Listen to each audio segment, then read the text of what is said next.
Welcome to another NEBA Spotlight. Today, I'm very happy to present to you Eileen. Eileen, tell us about you. Tell us about your business. Hi, Greg. So yes, I'm a Ramsey money coach, and what I do is I help individuals and couples, and I also do group presentations in the area of personal finance. The specialty that I have is in helping people reduce debts, helping them save an emergency fund once we get those debts paid off, and then start to look at funding retirement. Next screen. So the biggest areas that I deal with are credit cards, vehicle loans, student loans, and mortgages. And one of the things that a lot of people wonder is, how do I sleep better at night? How do I, walk away from getting stressed out about money? So next screen. Big question that people ask is, can I ever get out of debt? Next screen. This is kind of a demographic of the United States. The average household income is about $59,000. And in New England, it's about 69, California, the same. The average consumer debt is more than 180. And as mortgages are going up, it's increasing quite a bit. The average student loan is about $50,000 a year, although I find that a lot of times it's over 80. Auto loans are 29, 60,000. And credit cards here, this slide talks about 16%. They're a lot more for the average American. Consumer debt is well over 12.73 trillion. 78% of Americans live paycheck to paycheck. The average credit card has changed in the last year or so. It used to be 16 or 18%. It's now 25 and 30%, which means that if somebody has $10,000 on their credit cards, they're spending between $250 and $300 a month just in interest. So if their minimum payment's $100, they're getting charged an extra $200 or so a month and wondering, why am I not making any progress on my credit cards? 7 out of 10 people don't budget consistently, which is sort of the roadmap of getting a hold on your finances. And 66% of Americans don't even have $1,000 in an emergency fund. Next screen. There's a recommended budget software that I absolutely love, and it's what I teach my clients. It's called everydollar.com.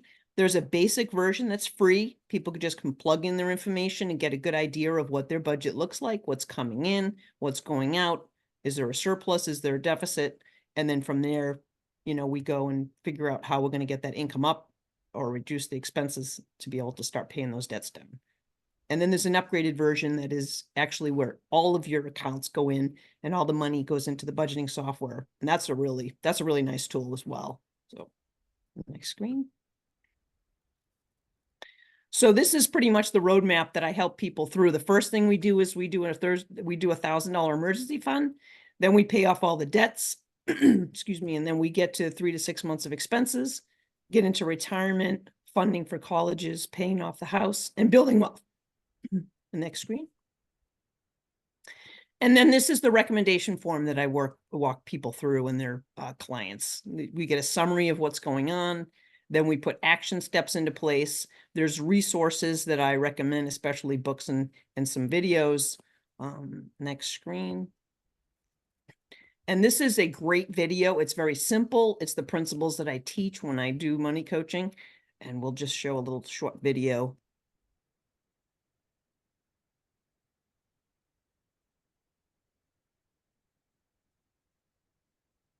One of my favorite parts about personal finance is the fact that it doesn't have to be complicated. You can win with money by just using common sense. So here are 4 common sense money principles that you can live by every day.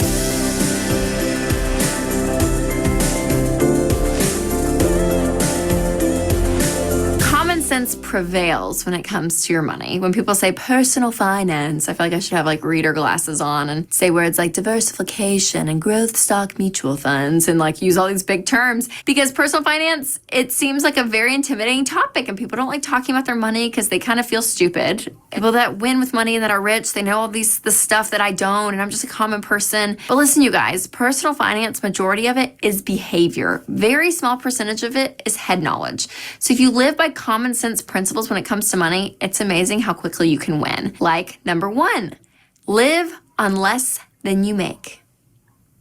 Wow. blowing your mind right now, aren't I?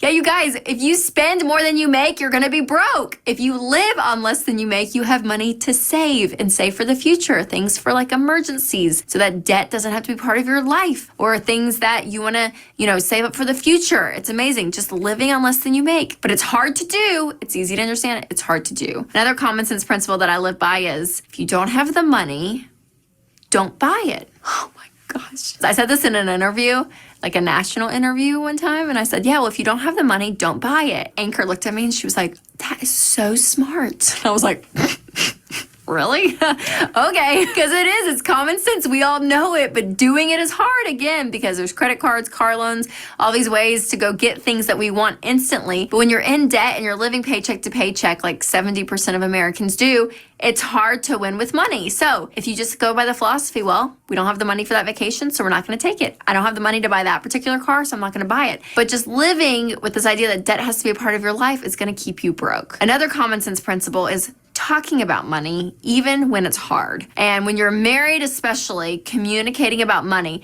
this should be part of marriage, right? You talk about every aspect of marriage, from in-laws to kids and parenting. Money should be part of that, but it's not. So many couples refuse to talk about it, and it's very hard to win with money if you're married and you and your spouse are not on board. So talk about money. And the last one to some of you is something that you do every day, and some of you don't do it at all.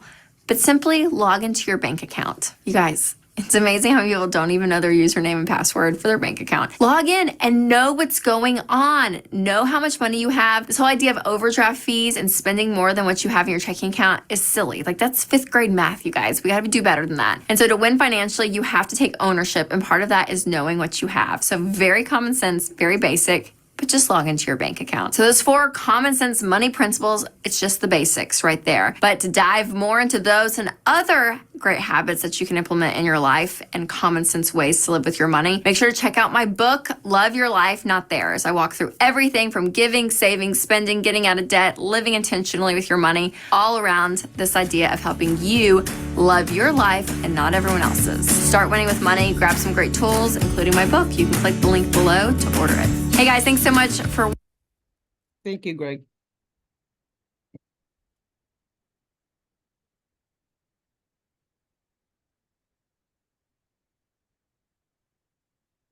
Okay, and then we could go to the next slide. We just got a couple more here.